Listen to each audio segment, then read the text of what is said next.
In this video, I will share 4 steps to improve your oral case presentation skills. As a nurse practitioner, we communicate with other healthcare professionals, such as fellow nurse practitioners, physicians, specialty providers, and ER providers for a consult, a referral, and a transfer of care. We all know that the other healthcare professionals are also very busy, so it is vital to convey accurate information efficiently without missing important points to whoever you are communicating with.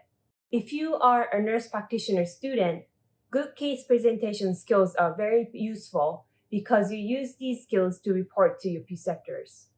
And you will likely get evaluated highly if you have good presentation skills. But many nurse practitioner schools don't teach nurse practitioner students how to present clinical cases properly. So in this video, I will give you 4 easy steps to improve your case presentation skills so that you can present cases better.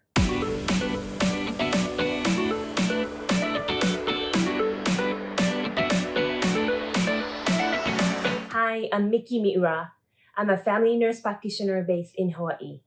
I'm a preceptor for nurse practitioner students for local universities, and I am also a preceptor development coordinator at a community health center.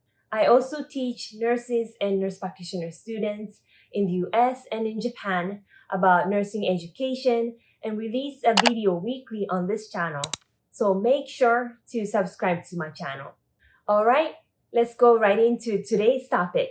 Step 1, history. It is important to understand that there are 4 parts in oral case presentation: history, physical examination, diagnostic test results, and your understanding of these findings. Remember that the purpose of oral case presentation is to show how you chose certain diagnoses and treatment plans. So it is important to remember to categorize information you gathered into these 4 parts and present it in this order.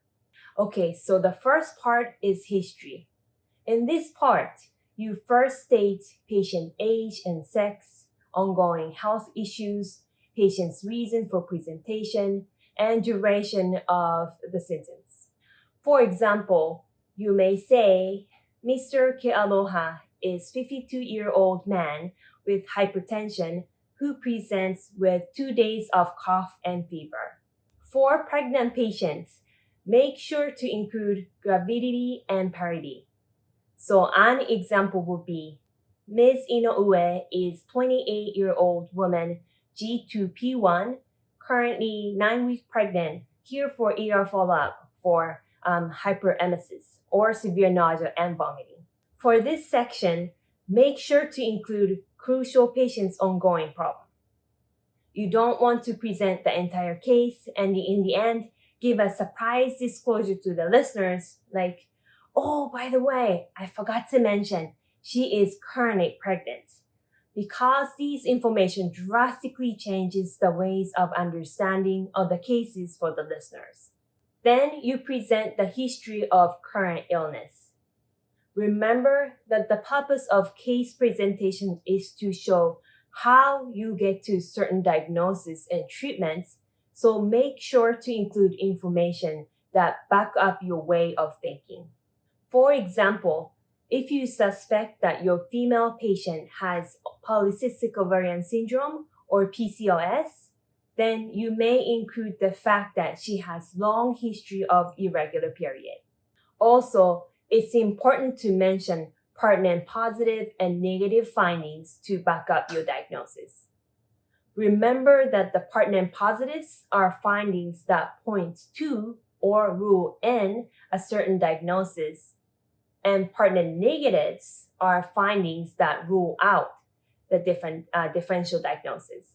So in the example case of PCOS, you may say, the patient has had irregular and infrequent periods since her menarche at age 12. She denied recent weight gain or increased psychological stress. Step 2, physical examination. The second part of case presentation is about physical examination. You should start with vital signs, then include all the abnormal findings. You can include normal findings, but limit to only those essential to understand the chief complaint. Remember, oral case presentation must be brief. So for example, if you are seeing a pregnant patient with possible preeclampsia, you may say, on the physical examination, her blood pressure was 162/96, lower extremity showed 2+ edema, fetal heart rate was 140 BPM. Step 3, diagnostic test results. The third part is about diagnostic test results. You should make sure to include all abnormal labs and imaging results with comparison to previous value. So for the same case of possible preeclampsia, you may say, urinalysis showed 2+ protein today. It was negative at the last visit 1 week ago. Step 4, assessment and plan. The fourth and final part is about assessment and plan. In this part, you mention what diagnoses you are thinking of and what treatment plan you are considering. So for the same example of positive preeclampsia case, you may say, the diagnosis of preeclampsia appears to be the most likely based on the patient's complaints of severe headache, newly onset elevated blood pressure, swelling of lower extremities, and proteinuria seen today. Differential diagnoses include newly onset gestational hypertension and pregnancy-related swelling of the lower extremities. My plan is to send the patient to the hospital LMD to rule out preeclampsia immediately. Again, always remember that the oral case presentation is meant to be brief, so it should be less than 3 minutes. So if I report a case to our ER provider regarding a patient that I'm transferring to them to rule out ectopic pregnancy, which happens a lot, I may present the case like this. Oh, hi, this is Miki Miura, nurse practitioner from JNP Health Center. I'm sending a patient to you folks and wanted to give you guys heads up.